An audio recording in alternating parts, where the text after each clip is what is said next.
Hey, heads up, the transition special for Lucky Stars ends Friday night, so don't miss the treat and get tricked. Get November for free by signing up before you go trick-or-treating, because when you get back, it'll be gone. HighTimelineLiving.com. Happy Halloween! That's not a coyote howl. That's just an enthusiastic TGI Friday, everybody. It's Halloween Day, one of our favorite holidays of the year. I thought about some kind of a little goblin spook sound effect, but I thought, no, astrology has enough to overcome without us doing that. So happy Halloween. I hope you have a really fun day planned with your family and activities and parties and everything that just celebrates this time of year. And I would especially like to thank each of you who sent birthday wishes, whether Facebook or our High Timeline Living post that Kristin put up or YouTube. However you got there, thank you so much. I really, really appreciate it. I've been looking at that solar chart, and it's going to be an interesting year. I mean, I'm set. It looks like one of the better years that I've seen in a while, so let's go. But I am going to talk about something today because we're really light in the sky.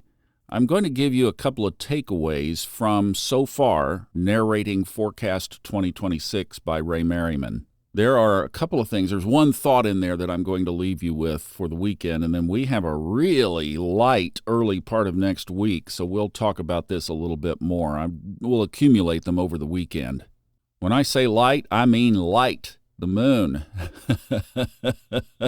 Headline,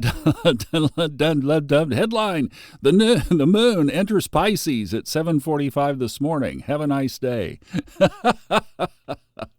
That's really what we've got, seriously. That's it. I mean, I'm not kidding. And tomorrow, there's only one lunar aspect, and it's kind of the tip-off of what's going on in the sky energetically. And that is that the moon crosses the north node in Pisces. And that's really the story of the chart right now, is that we have an accumulation of energy in Pisces for the weekend. Moon is in there today early, so it stretches through there all day today and tomorrow, and then it does move into Aries at 10:40 Sunday morning. So you've got Sunday morning early to do some good journaling with that last couple of degrees of Pisces energy.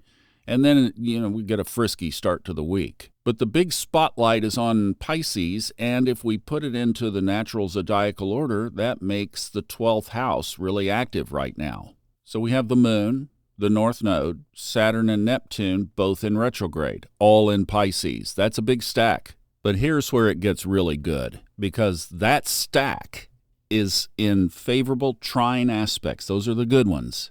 To Jupiter of benefic expansion, which is in the sign that it loves the most, Cancer, other than its own. And then there's another big trine to Mars and Mercury, which are straddling both sides of Sagittarius right now. Mercury's in, Mars is about to be. So that makes a big triangle in the chart. We drew it on Wednesday, but it also points up to Pluto positively as well, of transformation.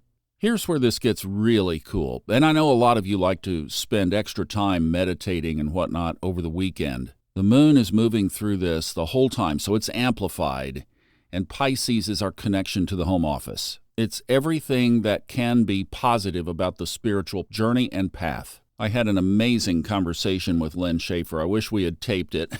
It was great. But we were talking about the dual sides of the spirituality.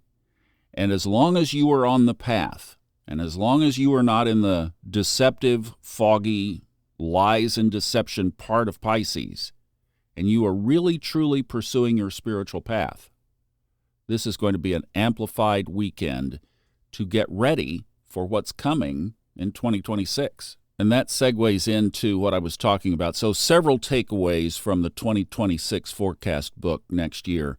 And one of them is it's going to be a pivotal year. No question about it. All the astrology is lining up, including the big one that happens. We really get the biggest aspect of the year over with early, because on February 20th, Saturn and Neptune come together, kiss smack right on the lips, mwah, in early Aries. So it's a hot kiss, and then, oh my, and maybe a little oh my before it too. But it's just a year of pivotal stuff. But here's the thing. every symbolism that is being addressed in this forecast book is talking about transformation. As we call it, the Great Pyramid. Ray calls it the Aries Vortex. That came from one of his students, Cat Powell. But everything about it points to transformation.